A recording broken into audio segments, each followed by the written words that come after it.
Are you sick of abandoning yourself, or do you even know what that means to abandon yourself? Let's talk about that in this session because it's so important.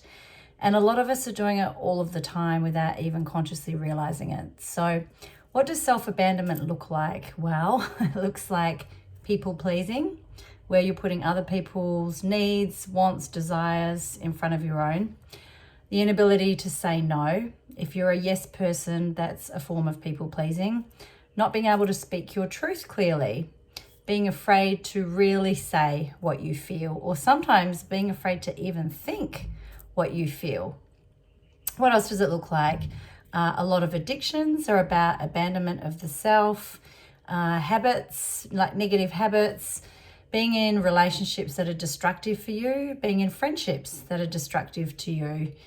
Abandoning ourselves is a thing that a lot of people do without realizing it. And I was a people pleaser for a lot of my life. I didn't say no.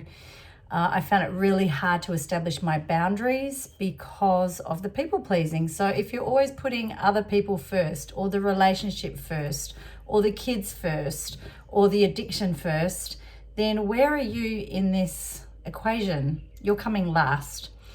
So this is about reclaiming yourself. You abandon yourself out of habit, usually from the past. Sometimes it can go all the way back to childhood, to attachment theories, like if you're an insecure attacher or an avoidant attacher. But I think we can go beyond the framework of attachment theory and just realize that this is a thing that a lot of us do. So I want you to think about it now. Did you say yes or think, oh, that's me, when I said any of those things? And if you are, there's things that you can do. So my framework that I've developed is really about, number one, being curious. You've got to get curious about yourself in order to change. So curiosity would look like, why do I keep drinking alcohol or taking drugs when I know that I wake up feeling like shit?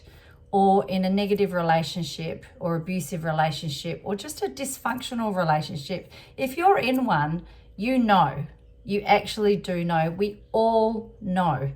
And this is the problem, is when we abandon ourselves, we abandon our ability to know, to actually get inside ourselves, to our intuition, to what our soul's really saying, because we're so far from ourselves, we can't even hear our actual truth. So get curious. Okay, what is going on for me that I keep choosing a behavior that I know isn't actually serving me? Honest. Get really honest with yourself. Okay, I can see myself doing that. Then self-inquiry.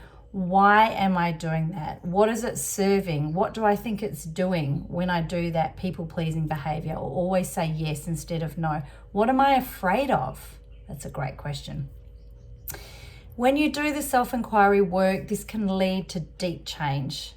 Okay, this is where we get to choose a different path, where we get to make a different choice. And I'm not guaranteeing this is easy.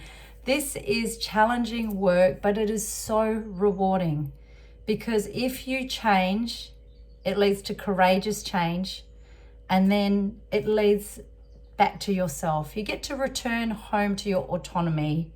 Yep, you get to be resourced in your decisions. You get to decide yourself what you actually want and get clear about what you want in your life, in your relationships, with yourself. And you get to create a life that you actually want to live.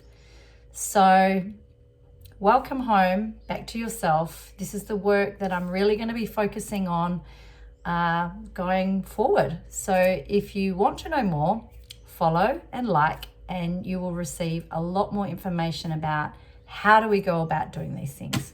Okay, have a great day, and don't forget, you matter. You're allowed to choose you without any justifications needed. See ya.